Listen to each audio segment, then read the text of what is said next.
and we're going to do it again because, we're live and we're broadcasting from out of our studio, so sometimes there's some technical difficulties. So we'll be back in just a moment. Oh, we're good to record now? Oh, okay. All right. So for those of you who are already listening, sorry for the repetitiveness, but, this is the Hemp Connoisseur Radio broadcasting live from the Canaval. And it's 420 week. We're celebrating it here with Adam and CC Dunn of Hoodloom. They've been putting this together.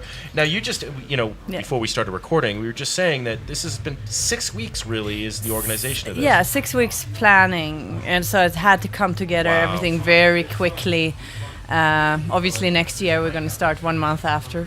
That's probably a good idea, right? Because I know we plan events from the Hemp Connoisseur, and so I'm actually now even more amazed that you said this has only been in 6 weeks. Because you've got the porta potties, you got all these booths set up, you got all these tents, and you guys have done it up right. And to do this in 6 weeks, I can't imagine what happens when you have a whole year to plan it. I know, and exactly, and we want it for next year. Now, this we can also see this as a little bit of a. The Canaval where we can figure things out, and next year will be even bigger and better and all that. But but it's been going real well the whole week. Actually, I'm happy. No, and you know what? It's one of the things we were talking about. 420 has always been an exciting week or day in Colorado, at least the past few years, especially. Yeah. And this year, I don't know. I'm assuming you might feel the same thing. There's definitely a bigger momentum going on. Oh yeah, no, that's the reason we decided to do it for a week. Yeah, it's because there's so much going on Friday and Saturday of this week, and we're guilty of it too. We have our party at Castleman's on 420. We're hosting Barrington Levy, and High Times kind of jumped on to co-host with us because they kind of wanted to blanket the whole city. Yeah. And the cup is sold out. It's been sold out for weeks. We got people from all over the world flying in for this. I know. And this is I think the first time we've become truly an international event, an international placement. I think it's bigger than ever, and I think that's the reason why the atmosphere is so positive, and and actually look back what we have done in the past year. When it comes to the infrastructure and the politics and passing the hemp bill. Oh, it's been amazing. So it's reason to celebrate. It really is. I think we've gone farther in the last year than we have in the past 10 years, really. Yeah. We've been legalized for a while, but it seems like, and I know feeling this talking to our clients and all the people in the industry, that everyone kind of feels like they've all taken a bit of a sigh of relief. Like, okay, we weathered that growing pains of all the regulations they put on us a couple of years ago, and people are starting to feel like, okay, now I'm really a real business, even though the federal government's not treating us that way, but No, but I'm impressed the way Colorado has done it, has dealt with it. Mm-hmm. Of course, I've lived in Amsterdam for many years, and I know how everything was set up there. There was this big problem with the big gray zone of laws that people didn't really know what they meant. They were just definite, like the tolerance. Yeah, it's tolerated, but it's not legal. What does that really mean? But here you got such an amazing infrastructure. It's a strong. The house has a strong foundation. You got weed lawyers. You got iCannabis Radio. You got serious magazines that are more cutting edge than ever, and you got people are real business people, and I think that's why. Well, yeah, and I've heard it mentioned. I've heard it mentioned a few times. We're like the new Silicon Valley, but we're the Silicon Valley of cannabis. You're doing it proper. Yeah, and it's kind of nice to see, and it's a great, exciting place to be. If you guys are not able to make it out to Canaval this year, it's going to be bigger and better next year. But I do recommend anybody who is looking for something to do on 420 and you haven't booked anything, you got to come to Canaval. It's right by the High Times Cup, so if you do have tickets to the Cup and you just want to step away, you got to come over here. Oh no, it's gonna be crazy, and we're more the cool underground spot. It is the cool underground. You guys, I think you guys have kind of defined the cool underground of the cannabis industry. Yeah. Oh, I'm happy. I think so. I think I really do. Definitely. Maybe we bring in our a certain flavor because we lived in other places and. Any regrets from leaving Amsterdam to come to No, this? not at all. I love Colorado. Yeah. I think this is the best spot to be right now for hemp and for cannabis and for everything. Well, definitely. Yeah. You know, and it's been very exciting. The bill that was just presented to the state for the hemp. I mean, what's exciting about the hemp bill and the regulations in the hemp is they're fast tracking it. Yeah. Which is great, and it was a nice simple bill, and you know they really did put it in the hands of Hemp Cleans to help put it together. Yeah, and you heard about Jason told you about the news today, right? That it went through a second committee.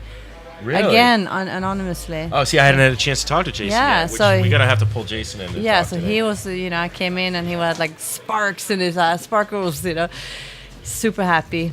Awesome, awesome. Well, we're going to definitely have to, Sam's going to go pull Jason Love into the room at some point. Because we want to definitely get the update on that straight from the horse's mouth. For sure. It's exciting. I mean, and we've been talking to, most people now are coming to me asking me the hemp questions now. Mm-hmm. Where normally they come to me and like, oh, we own a THC magazine. What's going on with the regulations on marijuana? Right. And I still get those questions on a regular basis, but more and more that percentage is rising on the hemp questions, and that's really exciting. I know. I noticed that too. Actually, hemp, people are becoming more aware about hemp. Oh, yeah, and you know what? People recognize my coat from Hoodloom more often now too. Yeah, they do. It's becoming. You guys have really done an amazing job of spreading the word about hemp. Definitely, you really have, and I just want to give kudos to both you and Adam for doing that. You guys came onto the scene 3 years ago? In Colorado, it's about 3 years ago. 3 years ago, and you've made a severe impact in just a short period of time. Cool. I think. I think people were so open for it. That's what I felt that right away when I came. People were smart about hemp and cannabis, and they had like a very open attitude, and they embraced what we had to offer. Yeah. Basically, our Hoodloom clothing line, but people liked it right away. So, do we have any specific events going on at Canaval that you want to talk about? I mean, it's going to be crazy every single day now. Friday, we got DJ Premier from Gangstar. Oh, awesome. And Raekwon from Wu-Tang Clan. Wow. So that's going to be a crazy night. And then we have a lot of, and then Saturday we do Submission. It's one of the best dubstep bass crews. Right. So they're putting on, they have a lineup all entire day they're playing. And then on Sunday we do 3 art shows. So Kim Sidwell going to show her newest series from the Amendment 64. Awesome. And we have Cliff Maynard, the Chronic artist, who makes with new art. Mm-hmm. He's coming with new art. And then we got Dempy, the hemp artist, for all the people that haven't seen his work yet. Great. And we're going to have performances. Lots of craziness going on. That's awesome. By the way, I just want to send a shout out for Kim Sidwell, because if anybody in this industry doesn't know who Kim Sidwell is yet, I mean, I would say she's the official photographer for the cannabis industry. Oh, for sure. I mean, she's almost at every event. She's been busting her butt for a while, and she has documented this industry basically from the beginning, of like the real industry starting, and she's done an amazing job. I mean, she's done a lot of photos for you guys. And exactly. And she turned into such a good friend just by coming to all our events. Mm-hmm. And she saw what we were doing. She saw that we had basically the community came together often at the lab, and so she just started shooting so many photos, and now she's got massive amounts of photos. Yeah. Oh no, I can't even imagine the library she has. Yeah, but she's so passionate, and she's such an activist in the heart. And I think she does a lot, through her photography, she brings the message strong. Yeah. You guys have always been really good at putting together an amazing team of people to help you out or volunteer for you or do a lot of things. Yeah. I mean, there's kind of a who's who of people in the cannabis industry in this room right now. I mean, out there, and it's exciting to see. It's like, it's definitely, the movement has been happening for a while, and I think you guys have been a huge part of it. I think it's amazing what you're doing with the Canaval. Thank you. I'm excited to see what the ideas are for next year. Are we talking block party possibly? Possibly, yes. Yeah. I was thinking that. I was like, you need to close this whole block off, because, I mean, you already have taken up every ounce of space in this area, and this is a good size space you guys have here, but it's going to get bigger and bigger. It's going to get bigger, especially if the cup stays here, if the High Times decides to stay here too. And, there's so many cool little industrial warehouses around here that you can do a lot of fun stuff at. So. Oh, absolutely. Absolutely. And then, this is a cool area of town that you guys are in. It's incredibly up and coming. It's kind of a blank canvas too. There's a lot of people that are coming in and starting businesses and a lot of cool businesses. A lot of creatives, and that's what I really love about it. There's anything from like graphic designers to artists to anyway, a lot of creatives wants to come to this area, and it's more independent. We got the little vegan supermarket on the corner, which is very nice, and there's like new bars popping up all the time, and obviously galleries. Well, it's officially called the Rhino District. It's the Rhino Art District. The Rhino Art District, and for those of you who want to come check out the Canaval, it's on Larimer. 3354 Larimer Street. 3354 Larimer Street. If you can't remember that, it's on Larimer between 33rd and 34th. I definitely recommend checking this out. It's a cool event. How much is it to get in? So at the door, we do.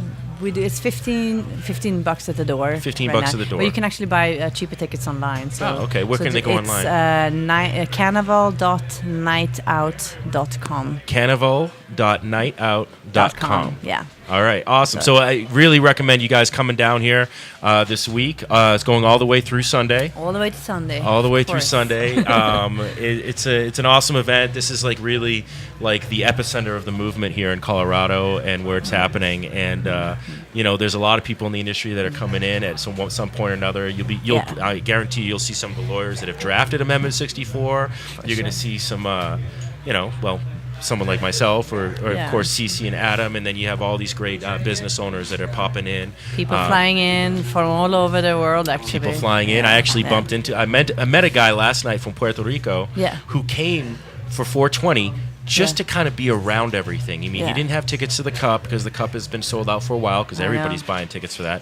But he's like, well, where can I go? And I was like, well, you got to go to Canaval. That's funny. And I saw him when I came in, and he's like, this is the coolest thing. I love it. And he's like, what can I do? One of the questions he asked me was, what can I do to get this movement going in Puerto Rico? Yeah, right. And he asked me about the marijuana side, and I also said, well, look, you guys are in a great climate for hemp. That's true. They really are. Thrive, you got, and I think both sides need to be, we need to create acceptance on both sides in every part of the country. But I think it would be great to see someone like Puerto Rico start doing hemp growth right away and start farming and doing the agriculture there. And he kind of lit up about it. He's like, I didn't even think about that. Right. So he's like, we're making these converts, these people that are coming to visit us, and then we're sending them back to where they live, and they're going to come back and spread the message of how it's working here. And to create an event like this, so it's really cool and people see like how much fun and this great vibe that you guys have created. I think when these guys go back to their homes and travel back, they can explain this to everybody. And next thing you know, it's like, well, I want a piece of that. I want to have that feeling that Colorado's doing. But that's in that say you want to influence people like that, right? Yeah. Well, it's about building the community and growing the community and creating that education. For sure.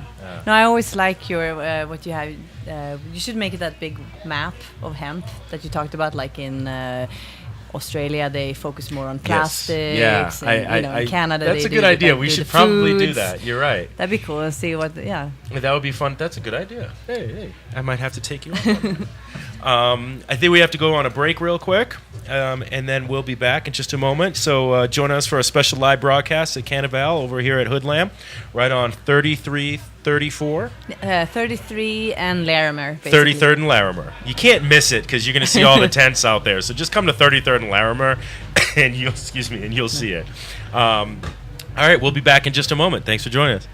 River Rock Wellness, located at 4935 York Street and on the corner of 6th and Calumet, right next to Lamar's Donuts at 990 West 6th Avenue, offers in-house, award-winning organic medical cannabis flowers, concentrates, tinctures, topicals, edibles, and raw superfoods for all patients. Prices range from $160 to $240 an ounce, with member and non-member benefits including caregiver, SSI, SSDI, vets, travelers, and sponsored programs. With brands you trust like Healthy Creations, Rare Dankness, Rock Butter, Priva, Token Daily, and more. Become a River Rock patient or renew with us today and receive a $100 ounce of choice. Offer good through April 20th, 2013. The chocolatiers at Incredibles are dedicated to crafting the finest chocolate from high-quality ingredients to ensure the greatest possible medicated edibles in the world. Consistency and quality are top priority. Lab testing on each and every batch. Rick and Josh have been making non-medicated chocolates for years for such retail outlets as Whole Foods and Vitamin Cottage. Today, we are focused on crafting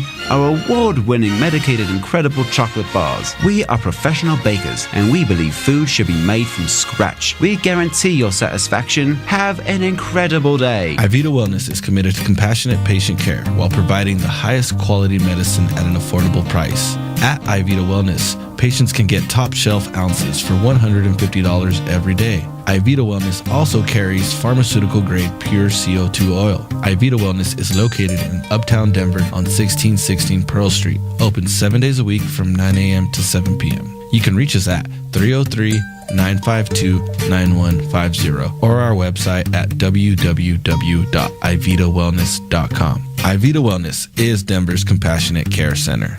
I'm Gary Johnson, and you're listening to iCannabis Radio, and I want to say, talk it up, Colorado.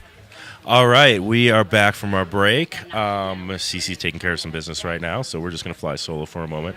And, I just want to talk a little bit about what we got going on this week. I mentioned when I was talking with Cece, we have our party at Castleman's Bar and Venue. That's 2620 Walnut. This Saturday, doors open at 7. We have Barrington Levy as our headliner. This is going to be an awesome show. For those of you who don't know Barrington Levy, he is a legend of the reggae scene. And, we're flying him in for Jamaica. We already have 500 pre-sold tickets for this event. So I highly recommend if you guys want to get tickets to that, it's $30. Go to castlemans.com to pre-order your tickets because they will be sold out by Saturday night. I guarantee you, because there's just so many things going on. Everybody's booked fully. And look, Barrington Levy's a legend, and people know it, and they're all coming out for it. So definitely want to check it out. We're going to be having another guest coming on in just a moment. Cece's working hard over here on Facebook. She's welcome to come back in if you want, Cece. Hater. So we have your clothing line, your spring collection is coming out soon? Oh, yeah. It's coming in the first week of May. We're expecting the summer. First week of May. Do you have some items that you're really excited about? Yes, I do. We get the super cute ladies' shorts. We get new design tees. It's always nice. More Sea Shepherd gears coming. And men's shorts, summer jackets. We're getting this. Yes, summer jackets, right on. That's perfect for Colorado because you never know what the weather's going to be like here. I know. I want to back up though because you mentioned Sea Shepherd, and I don't know if we ever talked about Sea Shepherd on the radio with you before. I don't think so. Can you tell people more about that? I know a little bit of backstory, but I'd rather hear it from you and let you explain about that because it's really a cool story. Oh no, for sure. It's such a beautiful relationship that has developed, and it's we basically completely dressed the crew on the Sea Shepherd since 2009. And the Sea Shepherd is the crew on Whale Wars. Yeah, it's the Whale Wars crew. The person, Captain Watson, he was one of the 11 founding members of Greenpeace. Wow. But he was always the kind of what I always call him a compassionate pirate kind of guy. He was very direct in his actions. He rather than just taking photos and documenting it and showing the public, he would just go up to the hunter who tried to club a little seal and take the tool from him and throw it out throw it in the water. That was, so it's like guerrilla environmentalism, basically. Yeah, exactly. But grassroots and really cool. So at one point he left Greenpeace and he started up his Sea Shepherd. And it's basically they have a couple of vessels, and every year they go to the Arctic Pole and Antarctica, and they save whales from the Japanese whalers who have a whole economy based on killing whales. Yeah, it's on the Discovery Channel. It's on Animal Planet. Animal Planet. Yeah, sorry, exactly. Discovery Channel. I guess they're related, interlinked. Yeah. And since 2001, one day, this guy, Lawrence de Groot, he is an old school crew member on the Sea Shepherd. He's a Dutch guy. He walked into the Hemp Works, which is our hemp lifestyle store back in Amsterdam, and I had a talk to him. He actually came back because he had this old hemp wallet that he bought a few years ago and started breaking up, so he wanted to get a new one. At the same time, I had actually gotten an email from a guy, a friend of ours, who's a filmer for MTV, and he had also given me a tip, you should really look into the Sea Shepherds. I think it would be an awesome fit with you guys. Yeah. I think you're promoting the same values, basically. And so Lawrence came in. I sort of knew who he was. Started talking, and the rest is history. After that, I called Adam and Doug together. to have a meeting with Lawrence. We within 24 hours we produced like a test run of teas for the Sea Shepherd, custom teas. Wow. They liked it, and and now, the rest is really history, because we have like this whole beautiful line of Sea Shepherd gear. We come out with new items every year, and for every purchased item, you actually donate to the actual organization. That's awesome. So it's conscious gear. That's cool. So anytime you buy, is it anything that has a Sea Shepherd logo on it? Anything with a Sea Shepherd. So Awesome. we got jackets or T-shirts or hoodies or So I mean, it definitely. I mean, when you're buying Hemp Hoodloom gear, it's not just amazing clothing. I mean, you're also actually making a difference, especially if you buy any of the Sea Shepherd clothes. And the logo is awesome. It's really cool. It's a very hip feel to it, and you can proudly wear it and tell people a story about it. That's what I like about it. It's a conversation piece as well. Yeah, and I mean, like almost every time I wear something Sea Shepherd, if I walk into a supermarket, I have somebody coming up like, I see you got the logo. Are you a volunteer? Or it leads to stories, and people want to talk about it, and it's actually that they're very successful. It's becoming quite a lot of people know about. Well, and it's a cool show because it's pretty dangerous work that those guys do, and to get to see them in action, you're like, because all of us want to make a difference, but I mean, to risk your life to make a difference is really making a statement, I think. Oh, definitely. And it's not something all of us can do. Talking about that, related to that, like I don't know if you saw that, but in the third season, Captain Watson got shot by. Right. And after that, Hoodloom actually gave him one of our bulletproof jackets. Yeah. So he's one of the few people who got it. Because it's a rare jacket. I mean, it's a cool one though that you can get a bulletproof jacket. I think Snoop Dogg, or I guess we say Snoop Lion now. Snoop Lion got one. Got one. Right. That's something a lot of people don't know. We've talked about that. Is the properties of hemp are good as a bulletproof jacket. Yeah. And, there's one. And then Hunt right here is showing one. Dude, this is thick. Dude. And it's been tested. It's like.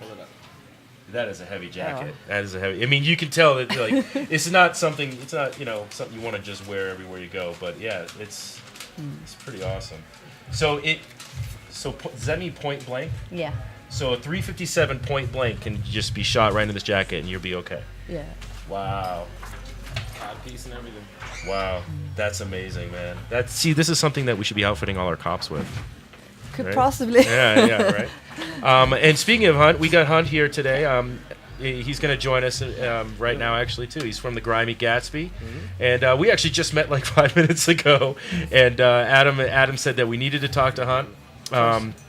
And Cece, you're welcome to stick around, but I mean, your headphone's not working. You're okay. I can still hear you. So okay, yeah, exactly. Yeah. But you've helped put this event together with Adam and Cece.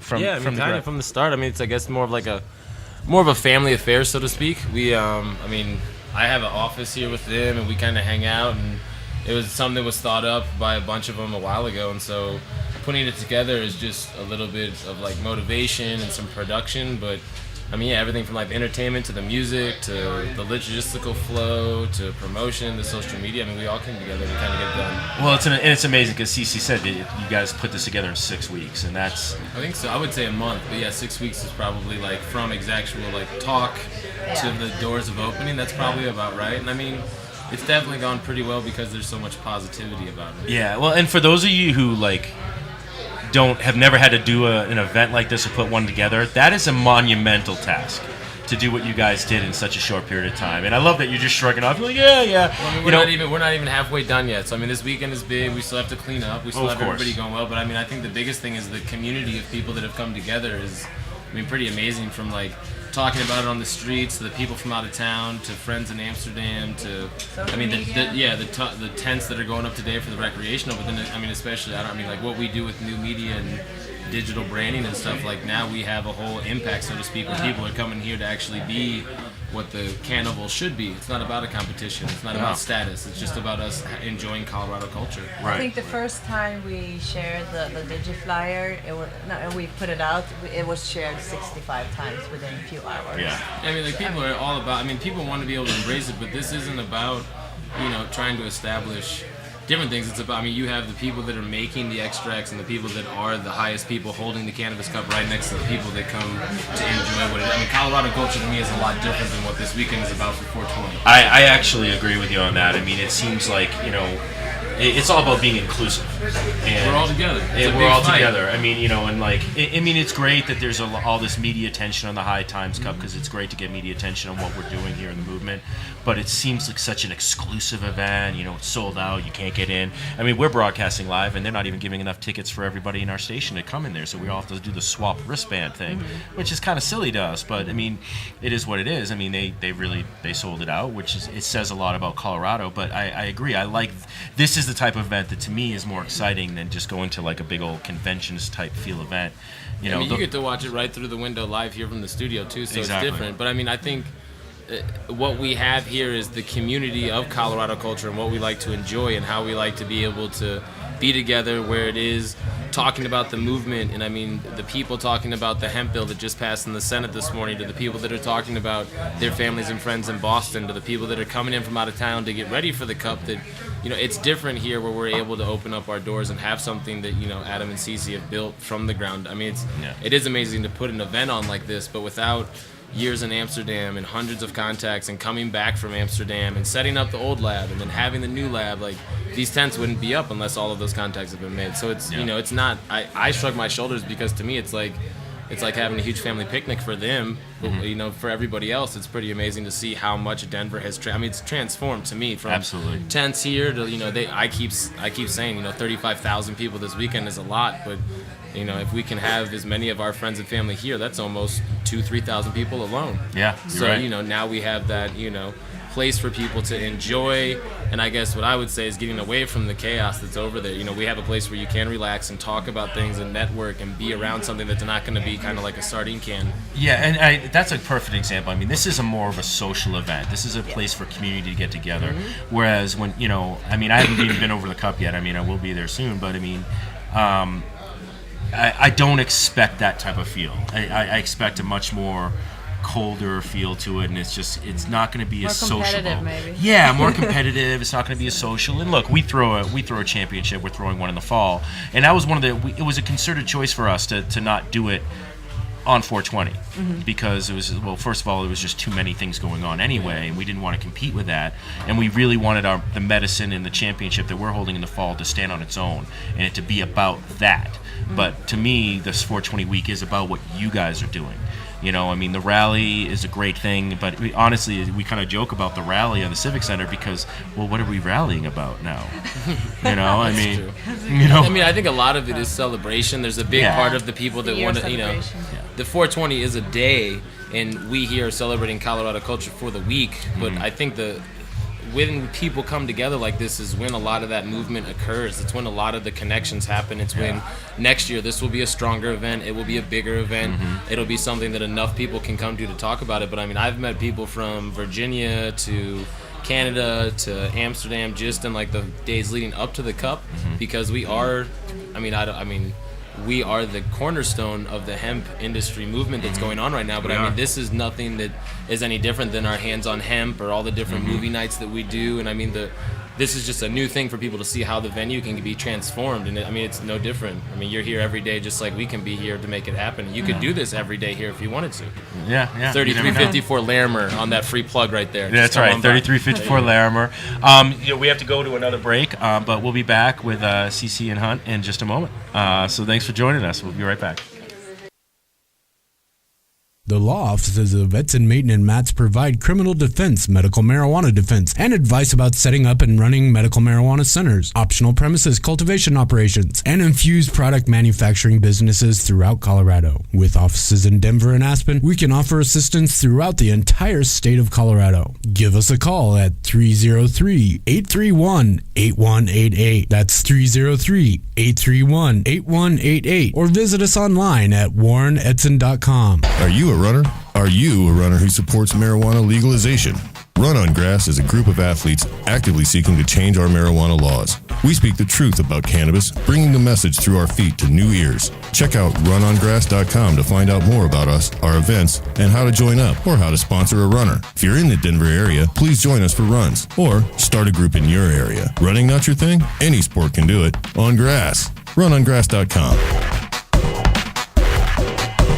Are you a medical marijuana patient or interested in finding out how to become one? Contact Mile High Wellness, where your care is our concern. Conveniently located on Hamden and Tamarack in the Whole Foods parking lot behind Proof of the Pudding, Mile High Wellness offers a wide variety of edibles, hashes, and some of Colorado's top strains. Mile High Wellness, where your care is our concern. 3525 South Tamarack, Suite 110, on the corner of Hamden and Tamarack. 720-382-8516. Mile High Wellness, where your care is our concern.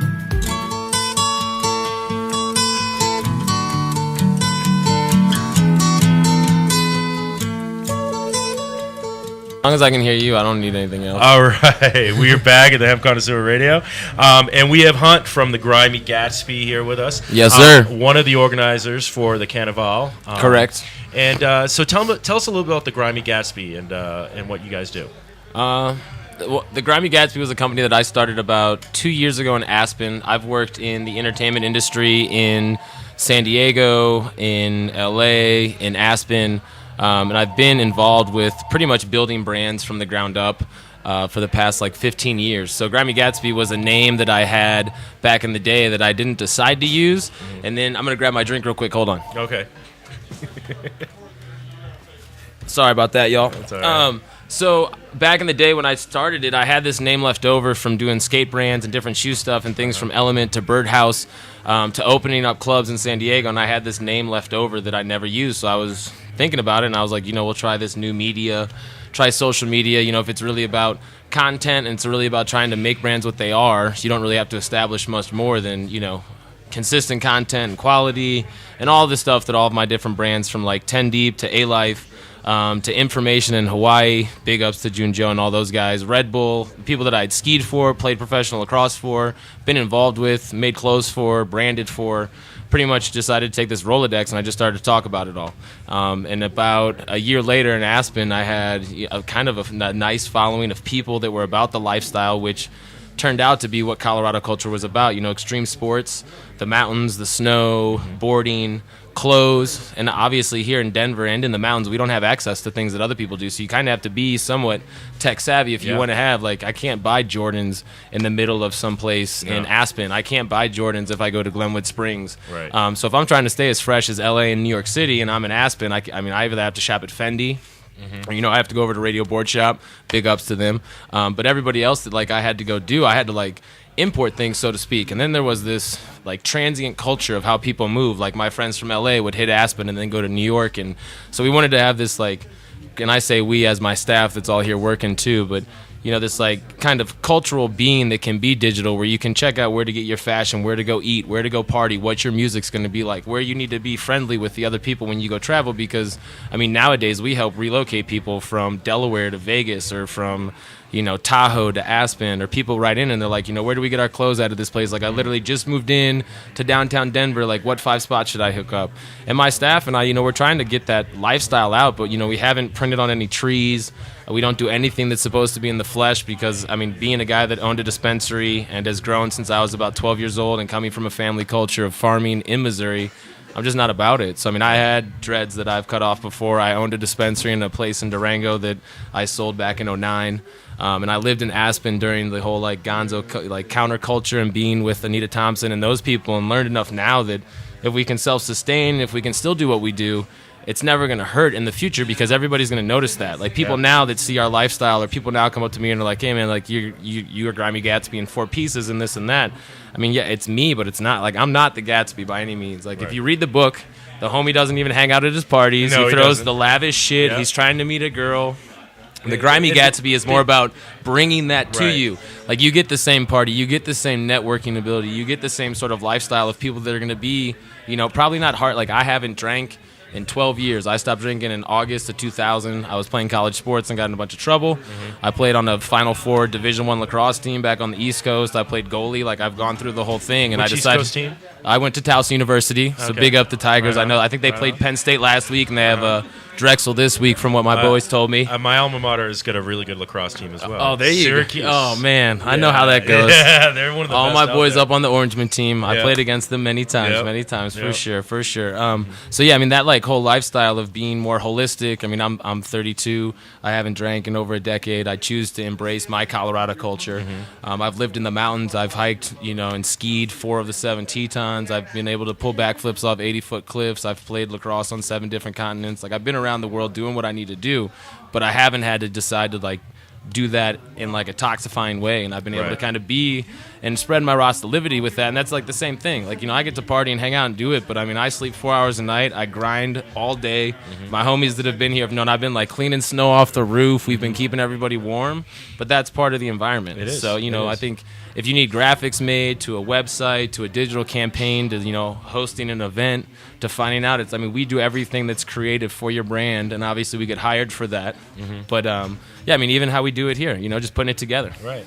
Well, anybody who's interested, go to thegrimygatsby.com. True, big ups. And check out what these guys are doing. Sure. Obviously, it sounds like you guys are providing a really cool service, and I might have to talk to you guys. Yeah, I mean, whatever you guys I'm need. impressed if you guys help put together this event in basically a month. For sure. We did everything from the entertainment down, but yeah, check out the website for the lifestyle, thegrimygatsby.com. Music, fashion, events, holistic culture, Colorado culture. Wednesdays, 9:30 to 11:30 on Submission Radios. I hold Bless Up with Grimey Gatsby, which is a music and talk radio show. Right. So you feel free to check that out whenever. And then my office is actually here at the Hood Lab when the Canaval isn't here. My office is here. I live here in Denver in the Rhino District, so all y'all locals come find me. But come through, check out the clothes, come see me, see what's up. Listen to my man whenever he's on the radio because they're doing big things. But big up from y'all from Hunt from Grimey Gatsby. Come find me at the carnival because if you miss out, you will hear about this for the rest of your life. That's right. Now, tell me about your friend on the radio. What station is he on? It's on Submission Radio, so it's sub.mission.com/radio, and that's 9:30 to 11:30 a.m. Mountain Standard Time. Right here from Hood Lab, we host it just like y'all listening now. Right on. Very cool, man. Well, dude, Hunt, thanks you for doing what you guys are doing. No worries. Hey, come out and catch me at the booth, man. I'm going to dab you out when you get done. I might have to do that. You never know. Peace, y'all. Catch us all week. Right. Cool on. Thanks for joining us, man. Have fun out there. Sure. Now, I believe Sam brought me some other people to talk with here. Sam, you brought me some guests. Is this John? Hi, Dave. Hey, John. I'm John Bildall. I know. Yeah. We've talked on the phone, man. Good to hey, see, good to didn't see know you you were going to pop in on the radio, did you? Hey, no, I didn't, but you did mention radio to I me. did mention the radio. We have somebody I just recently met. He's going to be a new friend of mine, John Bidall. He's actually a professional photographer who has been so excited about this industry that he's flown out here to start checking it out and kind of getting submerged into it. And yeah, it's called John Bidall Photography. Bildall. Sorry, I just said your name wrong. Bildall. You can go to Bildall Photography, BILDAHL photography.com. I'm not going to spell photography. If they don't know it, then they shouldn't be able to find it. It's not with an F. Yeah. And you're from Maryland. Annapolis, Maryland. Yes, sir. So what got you interested in Colorado and coming out this week? I have been coming out to Colorado a lot. I'm calling it my second home now, and my son is a sophomore at University of Colorado Boulder. My sister lives in Louisville. My niece, cousin live in Denver. I am a true aficionado of very fine marijuana. I've been smoking it since 1967. I'm smoking more now than I ever have. Yeah. And I want to do a book. I'm a professional photographer. I want to show marijuana and how beautiful it is, how beautiful the people are involved with it, how pro we can be with it, how we can legalize it and make it a wonderful thing. Right. There's nothing negative about it. And I want to just show people. A lot of people don't know. Yeah, no, a lot of people don't know. You're right. I mean, very commonly if I travel out of Colorado, and people always, it's one of those questions people always say, "Hey, what do you do?" And then as soon as I tell them, "Well, I own the Hemp Connoisseur magazine," all of a sudden you see their eyes like they just almost look boggled for a minute, and they're like, "Okay, what's that about?" And there's always this huge question, and I realized that the education that I have to do is it's very similar every time. Especially for people out of state who have never smoked or who haven't smoked in years and years, and we're always breaking those misconceptions. There's so much misinformation out there that I feel like half of my job is correcting or re-educating people as to what the truth is about cannabis on the hemp and the marijuana side. Exactly. And it's funny because out here in Colorado, for the most part, it's kind of like, well, everybody kind of has a good grasp on it nowadays. At least the people I'm around. But then again, I'm in this industry, so it's kind of hard. There's a lot of smart people out here, and people are regarding it as a spiritual thing, and they're not just getting effed up on it, like they do with alcohol. It's a wonderful thing, and I'm going to be going into dispensaries. I'm going to be going where they grow it. I'm going to be going where they package it. I'm going to go where they smoke it.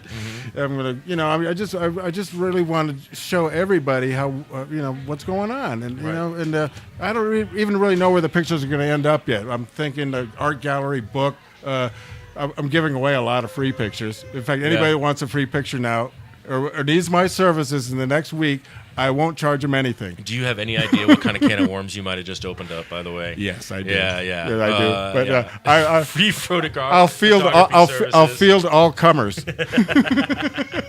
All right, so anybody out there in the industry who's listening, John Bildahl, professional photographer, for the next week and a half or so, is offering free photos of his work for you. If you're in the cannabis industry. If you're in the cannabis industry, yeah. Don't just call him because you want a picture and a profile of because your mom I'm doing a book and I want it, and I'll help you out. You help me out. We'll make the whole everybody shine. I love that. It's great to see somebody like you diving in. You've been doing this for a long time professionally, and you're diving in. You're like, look, man, I want to be part of this community. I'm going to provide a free service for a short period of time. So you can see what I can do. I may end up here. In fact, I'm trying to spend 6 months of my life here every year. Not a bad way to do it. I love the people. I love what you're doing, Dave. It's a pleasure meeting you today. Yeah. And I'd like to talk to you off camera. Hey, we'll talk off quote unquote camera and radio at some point. I want to see what's going on with all the events. Yeah. What do you think so far? What you've seen? I mean, by the way, so for those of you who don't, obviously nobody knows this really. John called me shortly after he got off the airplane. Said, "I'm going to get a rental car. Where do I go?" And I sent him straight to Canaval. And so this is literally, you were just on a plane, what, an hour I or was two ago? plane an hour ago, and I pulled into this really cool neighborhood. Yeah. I mean, I saw art out there, and I've never been to this area, but come on down. This is a nice scene. Yeah, a lot of smiling district. A lot of smiling people. A lot of smiling people, man. It's a great community, that they created here. A lot of love. I figured this would be a great place to just kind of send you right away. It's a great start for your week here. You got me stoked, man. You got me primed. Right on. Got me primed. Cool. Well, enjoy yourself. I'd like to talk to you more. And, we'll talk more. I just don't know which direction to turn next. There's too many good turns. Well, everybody out here is awesome. CC's put together a great event with Adam and Hunt, and I guarantee you can walk to anybody in that room out there right now and just introduce yourself, and they're going to be welcoming and they're going to be interested in talking with you. I have a tip, actually. Oh, CC has a tip for. I would recommend you to go if you go outside where the bar is. We have Veronica serving delicious hemp coffee. Is Veronica there? Yeah. Oh, I need somebody to grab Veronica because I wanted to get her on the radio. I want her to start talking with us here. Well, that's now. I'll say goodbye and see you soon. All right, John. Thanks so much for joining us, man. Enjoy yourself. Yeah, we'll see you in a bit. So kind of flying by the seat of our pants today, guys. We didn't have any standard guests, so we have Sam going out there and grabbing guests for me on kind of willy-nilly. So I'm sure we'll have another guest come up and join us in just a moment. But cool vibe here. Guys, definitely come down and check out Canaval on Larimer and 33rd. A lot of fun today, man. We just got such a good group of people out there. We got people out there, they're sharing smoke in the smoking section, and they're dabbing, and they're having a good time. But definitely come out, check us out. We're going to take a quick break, and we'll be back with some random person that we grab from the crowd, because it doesn't matter who we grab. They're all interesting and fun. So we'll be back in just a moment. Thanks for listening to Hemp Connoisseur Radio.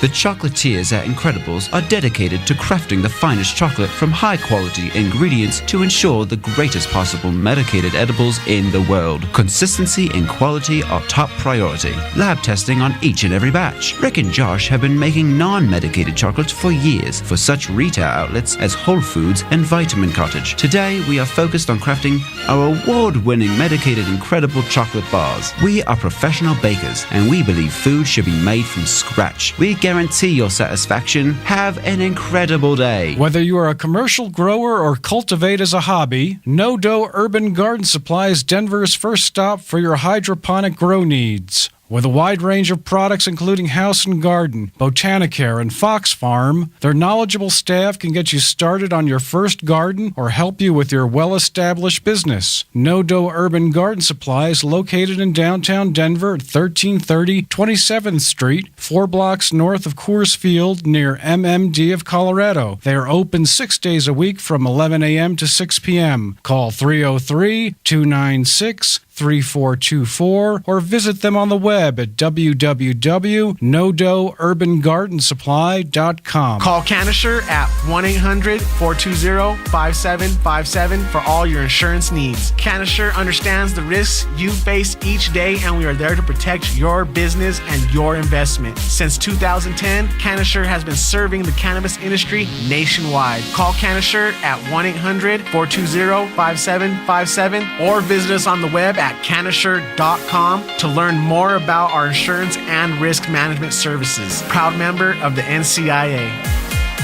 I'm Gary Johnson, and you're listening to iCannabis Radio, and I want to say, talk it up, Colorado.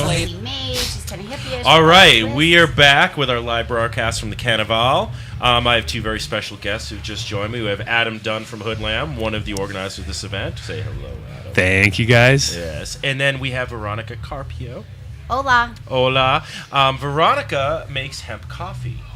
Yes, sir, I do. And I think that's awesome. We've been talking for the past month and a half, and this is the first time we got to meet. And so we've already talked with Adam's better half, CC, today. And I just kind of want to get your impression of your first organization of the Canaval. How you feeling about it so far, Adam? Me? Oh, I thought you were asking that to Veronica. Go back and forth. I think it's going well. I mean, we've been battling the elements, which is actually brought our little crew tighter, which is nice because a lot of us never work together. So it's just like a nice way to throw everybody into the mix. And, like a little bit of a Woodstock vibe, I guess, with moving all this water and stuff. So it does, right? And we're looking forward to this weekend, which I think is going to become a real Weedstock vibe because this whole town is about to get bombarded with who knows how many people. So it has. A million. We already have people coming in from around the country and around the world. Can I say something to all those strange people coming from out of town? We do love you and your money and your 420 friendliness. But I want to warn you right now, please do not eat edibles unless you know what you're doing. And to all newbies and lightweights, we encourage you not to do a lot of oil hits or what they call dab hits around here because you will throw up and you will get sick. And we want you to enjoy your time. So please do not do a lot of oil hits. And edibles. Only smoke our flower. And be careful with that, too.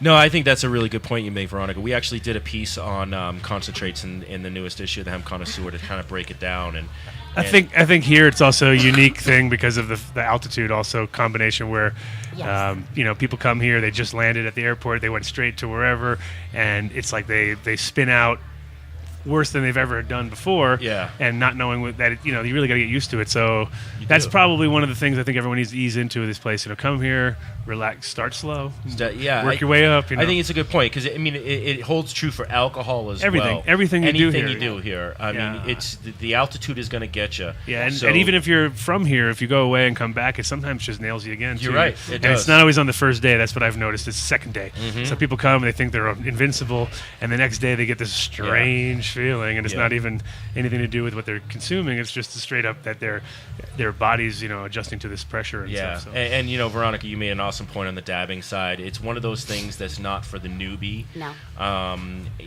Colorado cannabis is already strong and really good.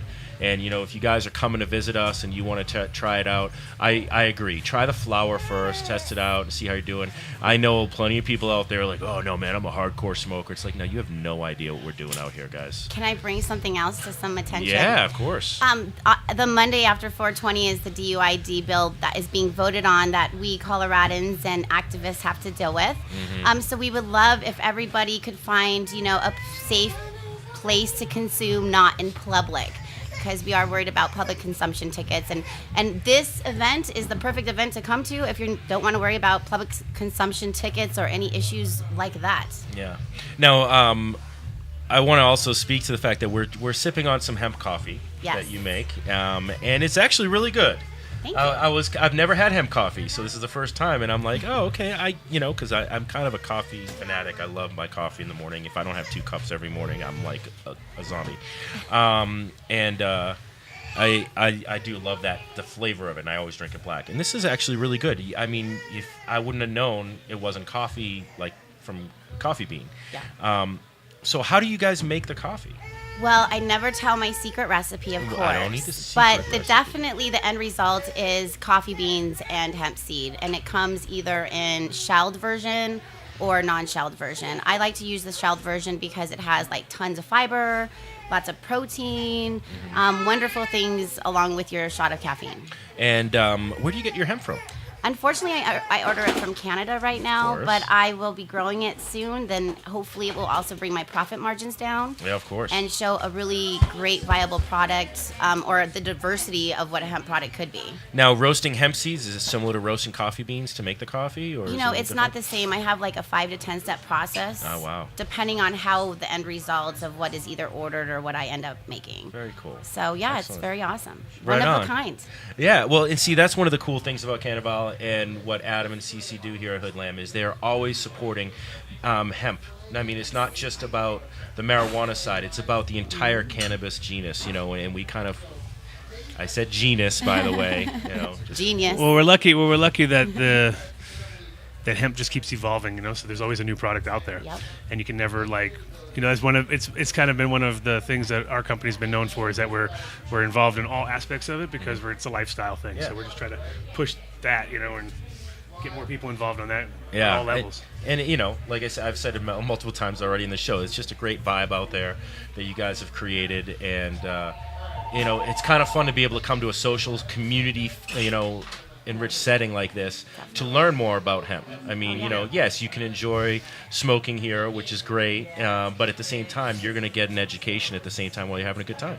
And there's so many great people here to meet and talk to that are experts in what they're doing, or have a really great knowledge base at the very least to spread that knowledge. And everybody here is happy to spread that knowledge. Nobody's holding on to it tightly unless you have a super secret recipe. Yeah, and also, what you notice too what we're trying to do is bring that 1993 Amsterdam vibe, which is 20 years ago, pretty much to the day, which is when I opened up my store, and there was a lot of energy. Everybody was all about it. And if you look at almost every major hemp company, they started around 1993. It was like the year. It was a big year. All of a sudden, everybody had the same idea. They wanted to make things change, big breaks. Took 20 years to get to this point, but we really definitely, I started my company, Hempstead started their company, I think in 91, and they were like one of the first in America.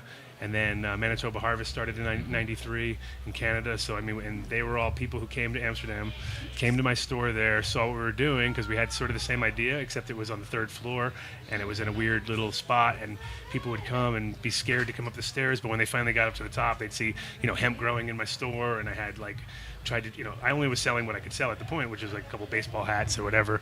And that's how we inspired ourselves to start a company, because we realized there wasn't enough hemp out there. And so we just kept pushing. And then doing this out here, it's kind of cool for me because not many people get to do the same thing over and fix what they maybe think they made a mistake along the way. So I'm getting a chance to do all that, which one of the mistakes, I think was, one of the hardest parts, the hardest part was I was in Amsterdam, where there was freedom to get cannabis anywhere you wanted, so there really was no pressure, there was none of this, we want to change things. It was more like, why are you guys trying to change stuff? Because we can just go down the road and buy it. There's nothing to change. So we had you've met Jackie, I think, and so she's one of the few activists that are over there in Amsterdam, and really whenever we have an activist sort of session, it's pathetic. It was literally 8 people would show up, and it'd be 8 real stoner classic, hippie classic, almost such stereotypes that was we're not going to go anywhere with this because this is just fueling their idea. Look, we're just a bunch of old hippies that want to get high. That's a really good point you make, though, Adam. It's almost like the fact that we've had to fight for it here gives us almost a stronger stance in the long run. The whole hemp movement has always been for America because America started the problem and needs to fix the problem. It's kind of it's a circular thing. And the cool part about Colorado, which is so weird, and I didn't know any of this before, but it's the first state to repeal prohibition. It's the first state to enact prohibition. It's kind of both ways. They were the first to jump on board and the first to get out. And now we're just kind of really repeating it almost quintessentially. It is amazing how history repeats itself. We're actually doing the exact same thing. Right. The first state to do it is doing it again. Right. So I think this time, now that it's such a good reversal, now we can go back and say, well, now Colorado is the first state to pull back the laws and actually do something with it.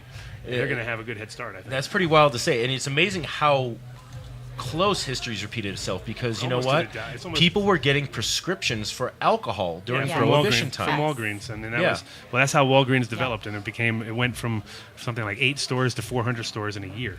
Because it was like, wow, this is a real easy sell. We sell this alcohol to people who need it medicinally, and then it was like, I mean, probably the numbers never got too outrageous, because otherwise we would have all heard about it. But I mean, all they needed was a good couple thousand customers in their local vicinity. Right. Times 400, you're talking, million customers maybe overall, and they're all buying it from the man. You know what I mean? Basically, so it's pretty cool to see. And I think now we're also in a really good position here, just because, from what I can gather and seeing people using cannabis and being involved in it, that there's never any victim except for the people that are getting in trouble from it. Yes. And once that's out of the picture, we're going to just see just nothing but growth. It's going to be growth on top of growth on top of growth. Yeah, and it's funny because I just happened to see an episode of Cops the other night, and this guy was getting arrested for having a couple ounces of weed in his car. Yeah. And the cops were so proud about arresting him, and I'm just sitting there like, what a waste. And the same thing could happen in California, and they could pull you over. My friends were pulled over, and the cops had scales in their car where they pulled out on top of the car, weighed their weed, gave it back to them, and said it was under 3 pounds. They were fine. They're under 3 pounds? I was like, wow, dude. That's awesome. This is NorCal, of course, but still, it was like, my friend was so scared, and he said he had like bubble bags and all sorts of stuff on him, and they didn't care about anything. They just wanted to see how much it was, make sure you were under the numbers, and they didn't have it all broken up into a million baggies or whatever.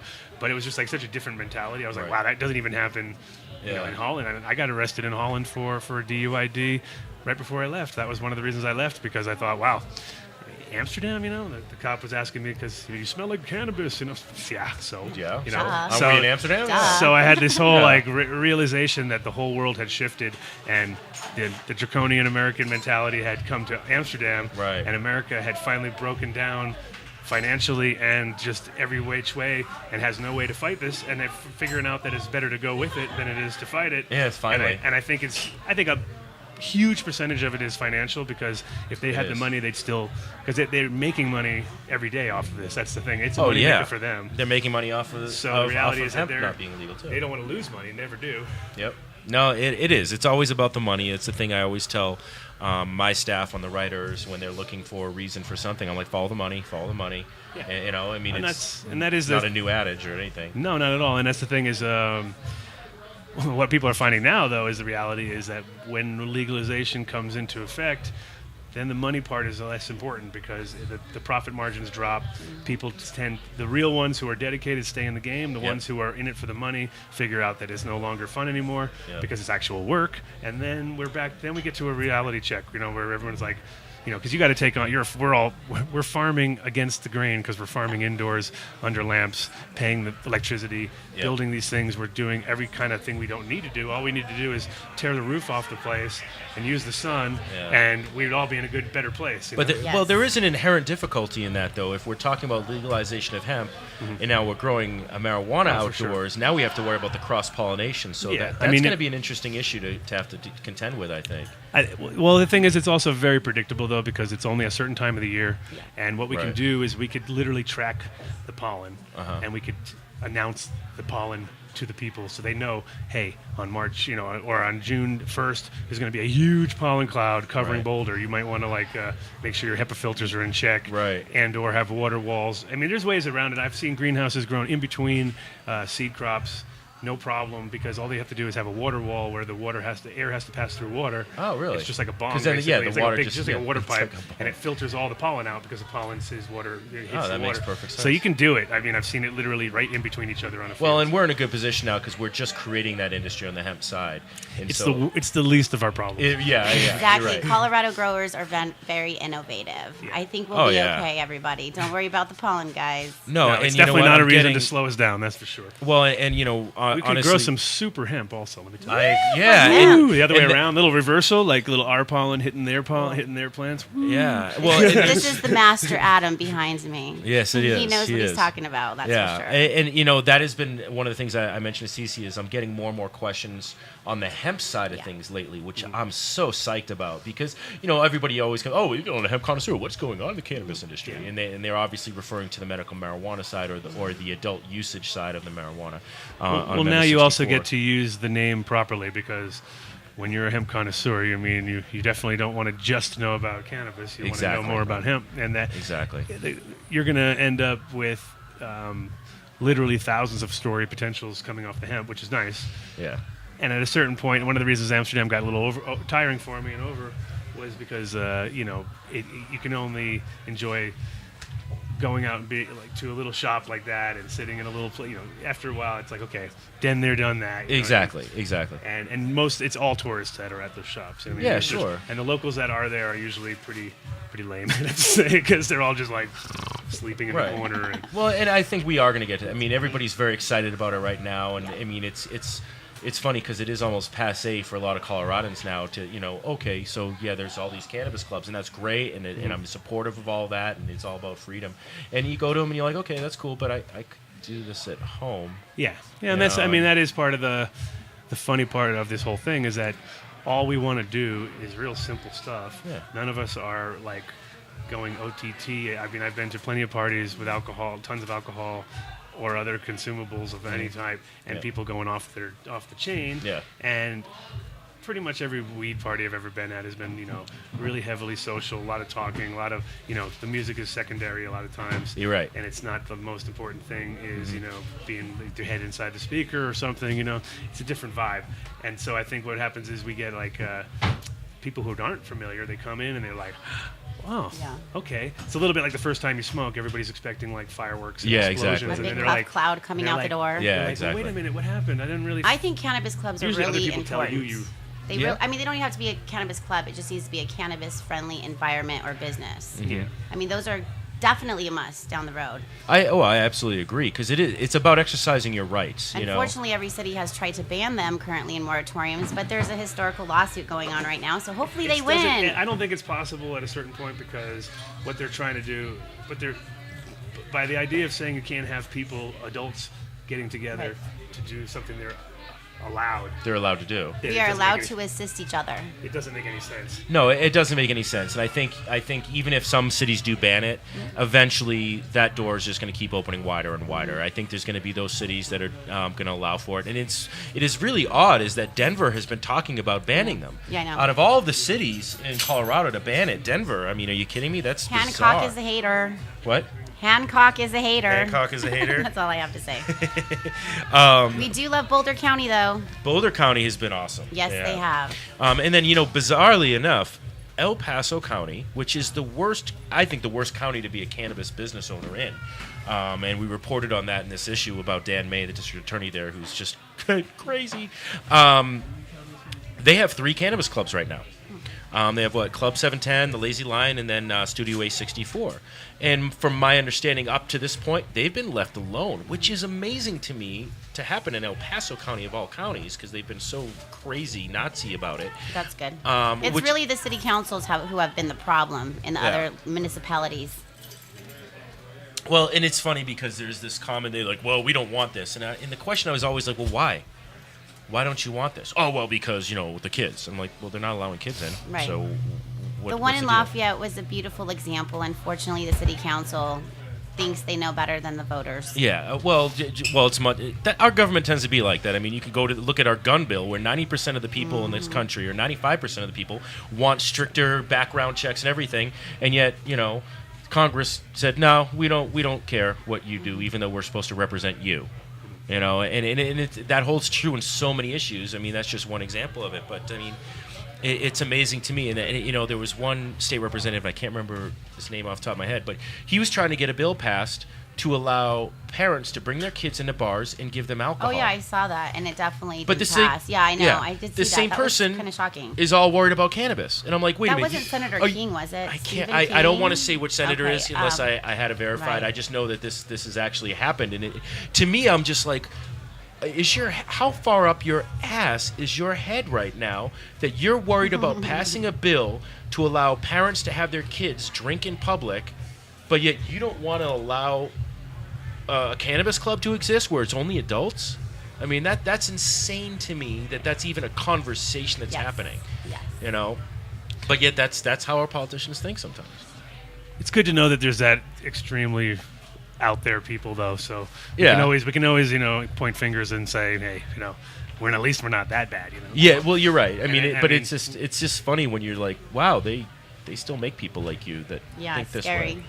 I mean, we're evolving. We're almost at that point where that generation of people have died off. You know what I mean? Or they're not in power as much anymore. We're just hoping. It's just it's a time thing now. It is. I mean, we have the baby boomers that are kind of that have stepped into power, and hopefully, I mean, so far we've seen a decent amount of change in the past 10 years. And the key to, the main thing, I think what I was saying earlier, same sort of situation is, I love the fact that everything's getting to run full course right now, because what's happening is we're exposing to everybody that what we do is so nothing and nothing to be worried about. That at the end of the day, there's really no there's no issue. It's a non-issue issue, and it's such a big. It's a 75-year non-issue, which is like, hey guys, that we've actually somehow turned this thing into such a giant deal that.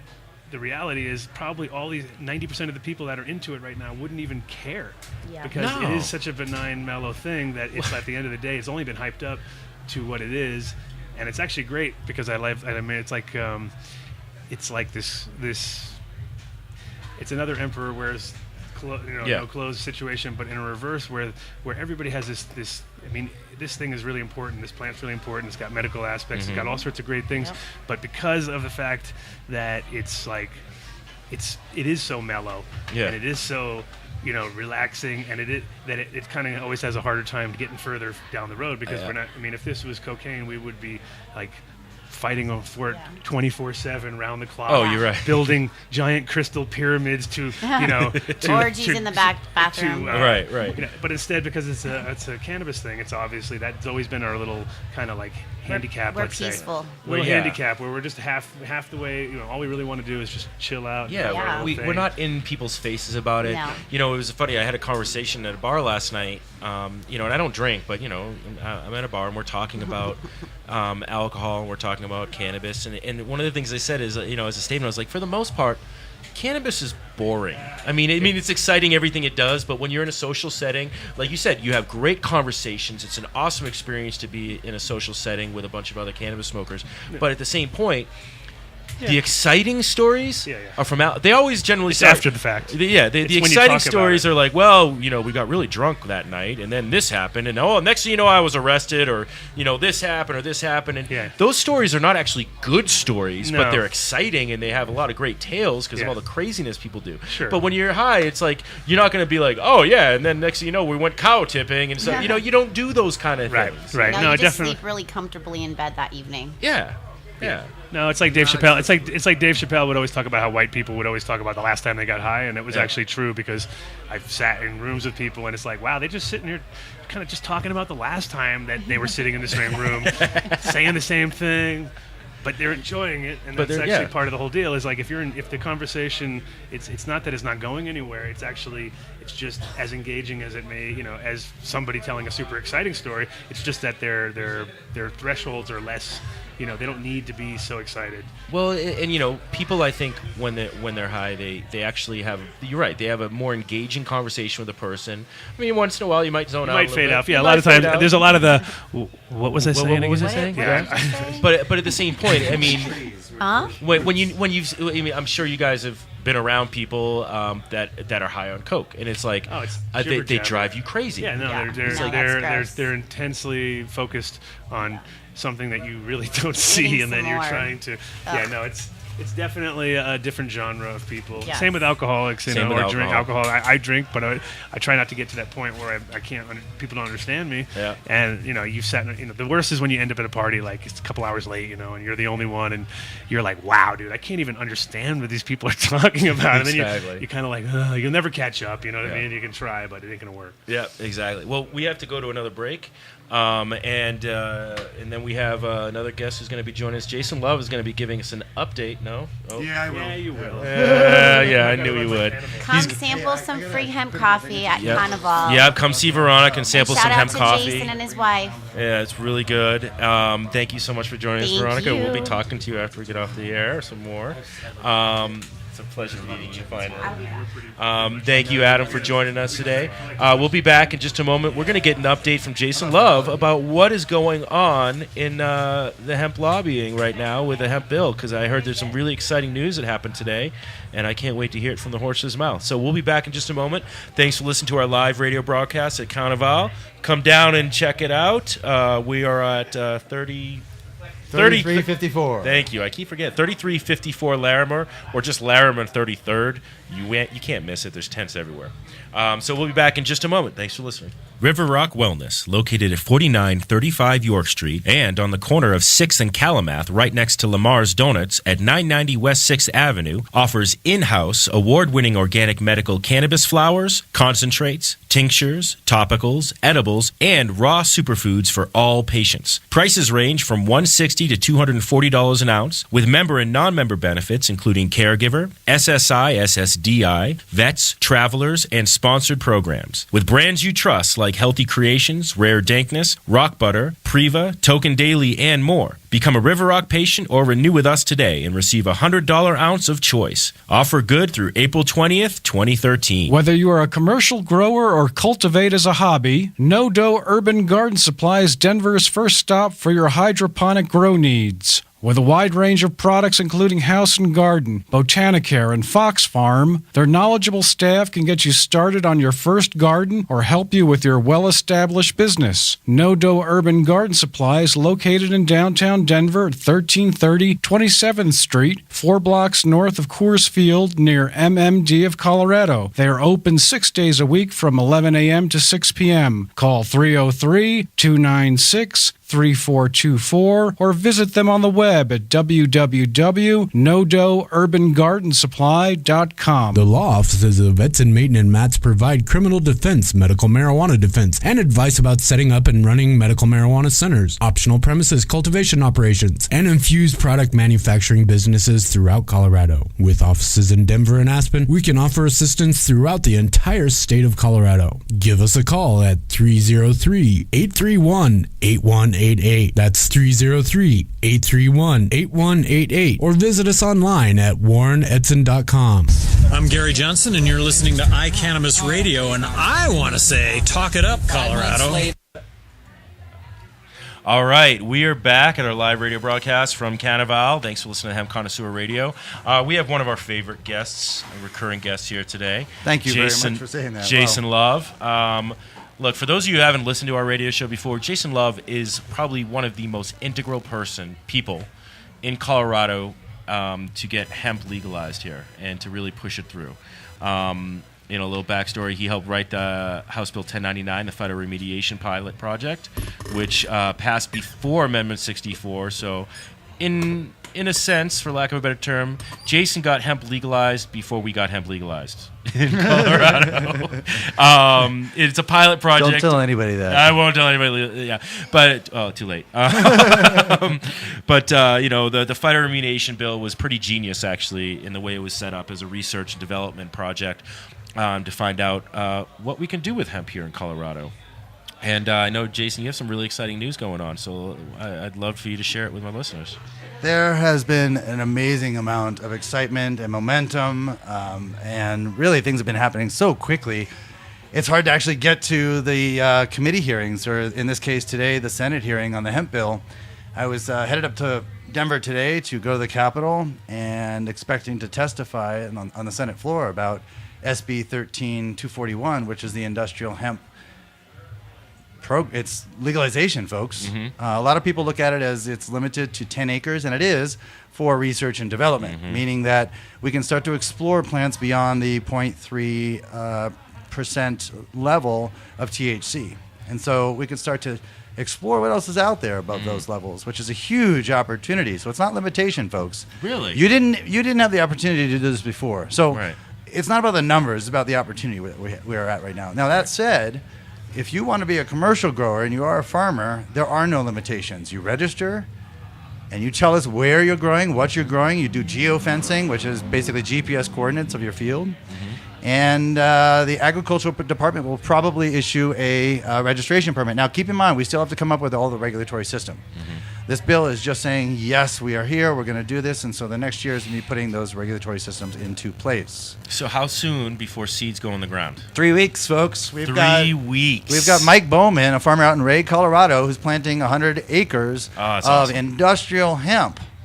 So that's one of the many, many things that is really exciting to happen. And keep in mind, we still need a lot of your energy and a lot of your help. And honestly, I almost see this as hands around the hemp field. We need a lot of people out there just in case those silly people, the blips, as Dr. Robert Melamede would say, the backward-looking people. Oh, I like that. Right? We're forward-looking people because we're endocannabinoid endowed people, right? We're not deficient. So that said, we want to make sure that we keep this in the public realm. We needed to put a face on this hemp field and make sure that if anything happens, we're surrounding it by us, by the farmers. It would be ridiculous if the federal government came at a farmer or at any of us at this point about what's going on.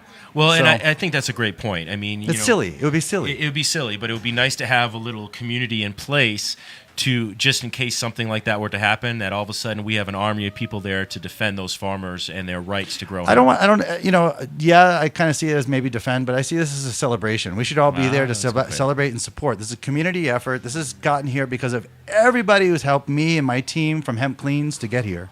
So I see this as a celebration, and that Hams Around the Hemp Field really is to celebrate. We can connect. We can take each and every person and make something from it, folks. We did it. We're doing it. We've got 2 more steps. It goes back to the House. And then from the House, it goes back to the governor for signing. Do you see any resistance at all in the House?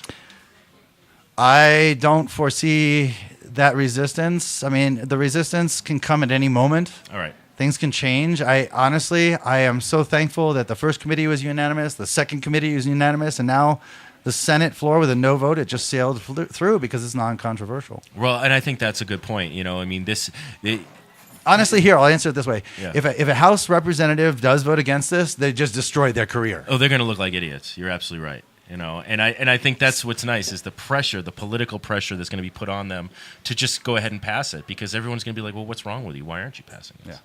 Yeah. So it's a good position to be in for you guys. Honestly, and you said this earlier, is last year by putting in the phytoremediation hemp program, HB 12-1099, that really helped us give a foundation for why this has to be done.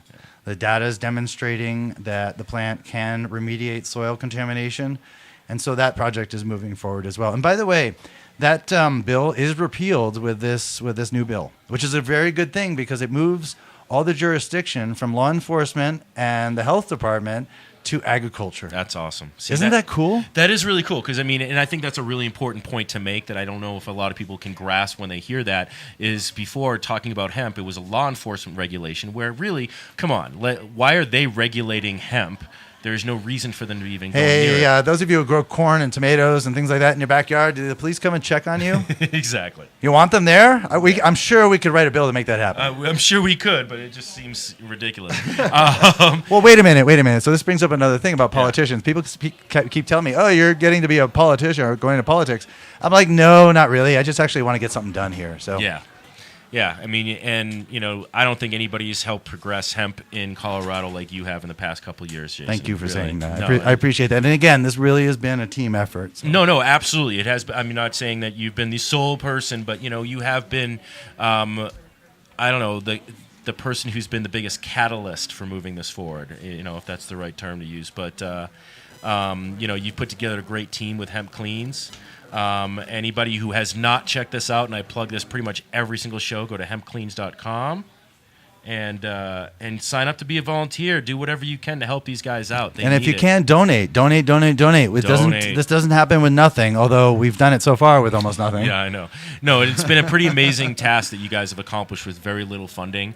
So I can't even imagine what you could accomplish when you have some funding, And so if you can't take the time to help these guys out, I mean, God, send them anything you got. $5, $10, $20. Yeah, that actually is a big point. Is $5, $10, $20 does make a difference. So you don't have to have that $500 pocketbook that you can just dump cash out of. Of course, they'll take it. Yeah, that helps. Believe me, it'll get us farther faster. Yeah. And really, it's true. If I'm able to pay my lobbyist, and now too, hopefully, that we get a lot more done in the Capitol. We have a lot more work ahead of us. We also have a lot of infrastructure to develop. And so this ties back to really coming together, working towards a group association. There's the Colorado Hemp Association, whose goal is to really network everybody who's interested in this to grow, whether it's architecture, food, fabric industries, aerospace industries, asphalt, tobacco chew supplements, so on and so forth. Mm-hmm. So in my mind, if you can put in a little bit now, even if it's that donated time, your graphic skills, your radio skills, your skills, build us a hemp house, folks. What's going to happen from that is that's going to come back to you hundredfold. And maybe not in a dollar form, but your kids are going to be healthier, happier, and more educated in the future because of what we have just accomplished. But you know what? I want to say this too, because it's not about the money when it comes to the hemp side, but at the same point, I mean, look, if you get involved in the hemp industry now and you immerse yourself in it, the money's going to come.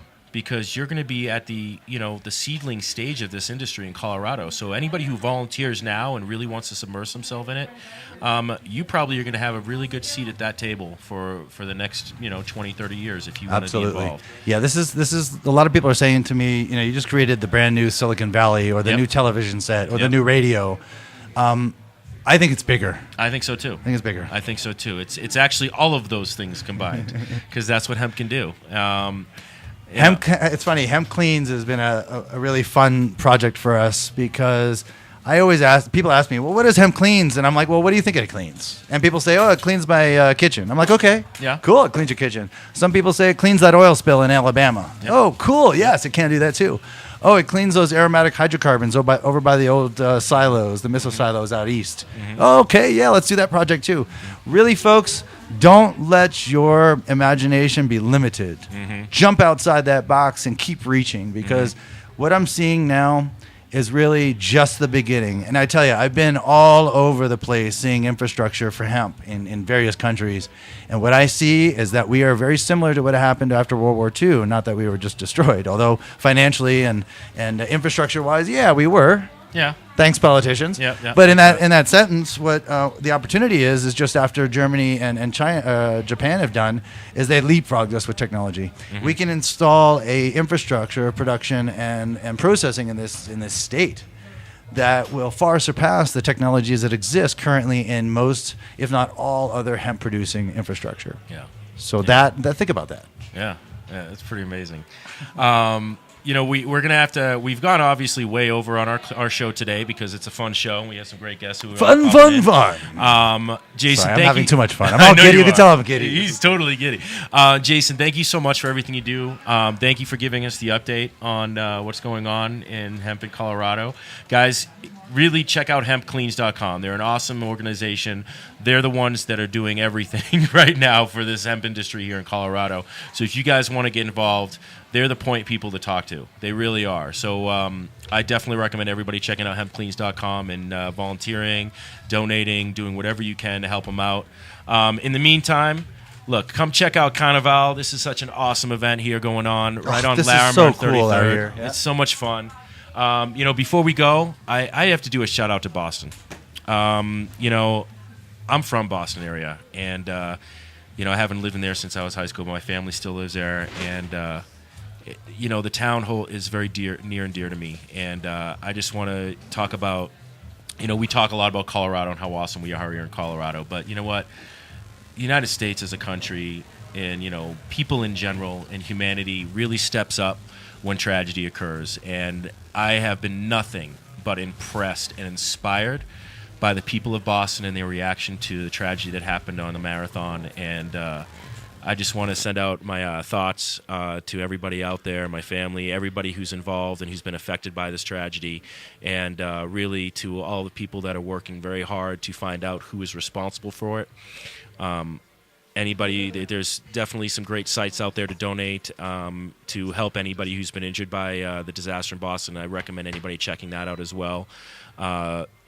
I know Boston well, and that city is going to come back stronger and stronger and more unified, just like New York did after the hurricane.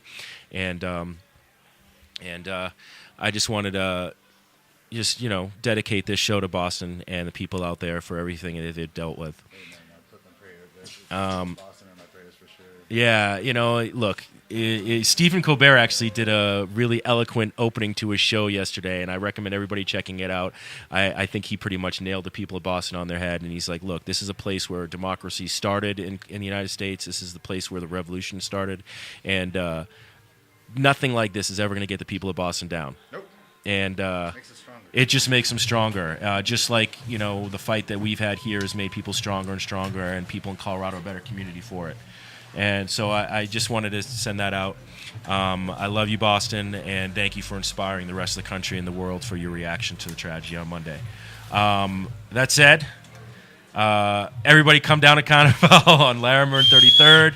Awesome event. And don't forget to check out our party on 420. Doors open at 7 o'clock. We are hosting Barrington Levy at Castleman's. Go to castlemans.com to pre-order your tickets. I said at the beginning of the show, those tickets are selling fast. We already have 500 pre-sold tickets already, so if you want to go out and you don't have anything else planned, that is definitely the party to go to. Go to castlemans.com to get your tickets now, because you may not get in if you just show up at the door on Saturday. I want to send a special thanks out to Adam and CeCe Dunn from Hoodloom for putting on such an awesome event. Yeah. Hunt from the Grimy Gatsby. Yeah, Hunt. All three of those guys have put on an awesome event here. I'm going to enjoy the rest of my night hanging out at Canaval with all my friends down here and all the great people I've been talking to on the radio. I hope to see you guys here. Thanks for joining us. Thank you, Chris and Sam, for going out. Sam, thanks for going out and grabbing people and pulling them into the studio here for us today. Radio rocks. Thank you for iCannabis Radio for letting us do this live broadcast. And don't forget to tune into all the other great iCannabis Radio shows. We got John Doe Radio every Monday through Friday from 11 to 2. So check them out. And thanks for listening today, guys. Happy 420. We will be doing a special live broadcast from the High Times Cup at 12 o'clock on Saturday. So if you want to listen to us live because you couldn't get into the Cup, we will be reporting live from there from 12 to 2, Saturday afternoon. Thanks for listening. Peace, love, and hempiness.